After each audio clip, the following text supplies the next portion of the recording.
Hello.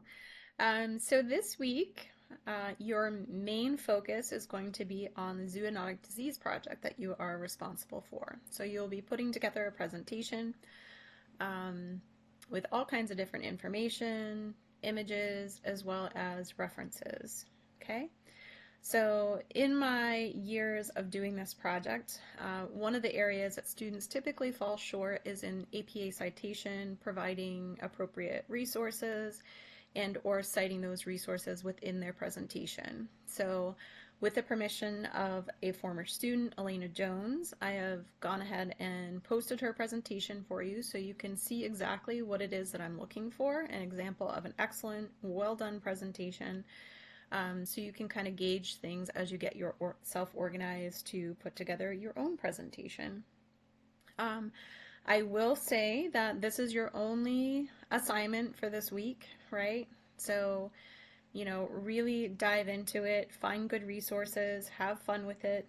You can choose any zoonotic disease that you want. So pick something that is interesting to you. Pick something that is relevant to the current work you do or relevant to animals that you hope to work with one day.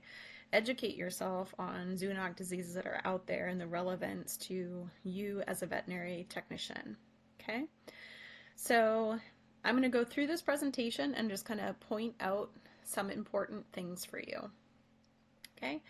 So here is an image, right? And you can see under here that she has labeled what the image is, and she has an in-text citation of where that came from. So it's who produced it and in what year.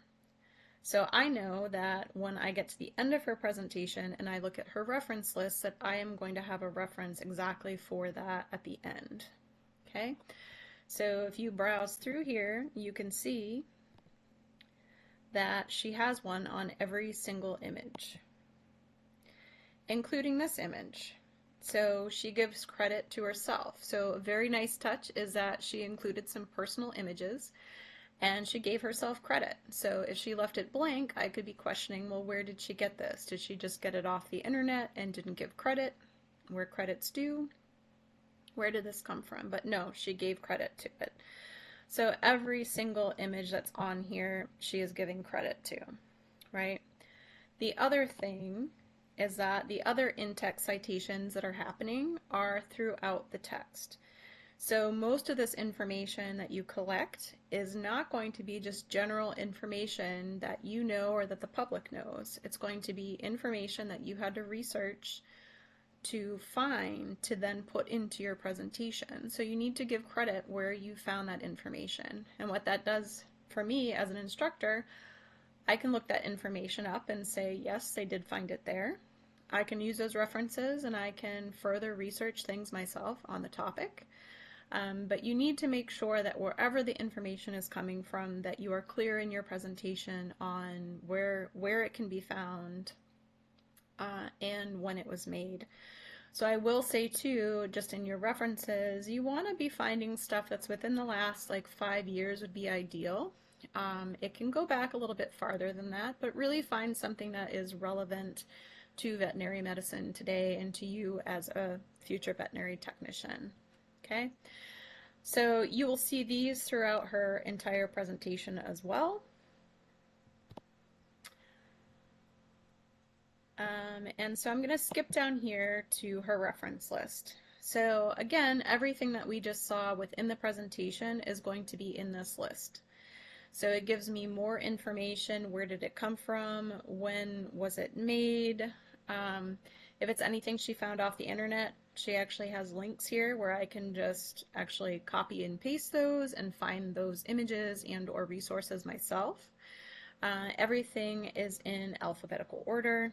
Again, if you're not familiar with the format of referencing for APA, there are resources posted for you in week 5. Do take a close look at that. The other thing that I want to point out is that an important part of this is images. So images are really going to be impactful when you're putting together a presentation versus just having text throughout, right? It's going to have an impact. So particularly this, right? She has provided a USDA map of the United States, and all of this indicates where there have been confirmed cases, and in this case, even what kind of species. So very impactful, right? And gives a lot of information. Um, the other thing I will point out that is a really important part of this is current relevance. So, of course, avian influenza, you guys have probably seen some stuff in the news over the last couple of years. I've even posted a news release that's now a year or two old, but still relevant for you guys to take a look at. But this is really important. So we are researching zoonotic diseases. This is important to you as a veterinary technician, safety concerns, and how we prevent the spread of disease, right? So all very important. So current relevance, you're going to be looking to see if there's any current outbreaks. When was the last outbreak? Are there anything that is kind of on trend or kind of coming back into the picture? Anything that we need to be aware of? So what this does is it connects what you're learning in the classroom, right, to the real world. How is this going to impact you as a veterinary technician? How is this impacting animals right now, whether that be pets or farm animals, wildlife populations, things like that. So tie it into the real world and make it relevant for the field that you are about to enter into. All right, so look over the references that are posted for you in Brightspace. Do reach out with any questions. Again, this is your main assignment for this week, so really take some time with it, have fun with it. I usually have students that say that they really liked having the presentation, that they wanted more of these type of things. So I hope that it is fun for you. It is a chance for you to kind of highlight something that interests you, get into it, and have fun.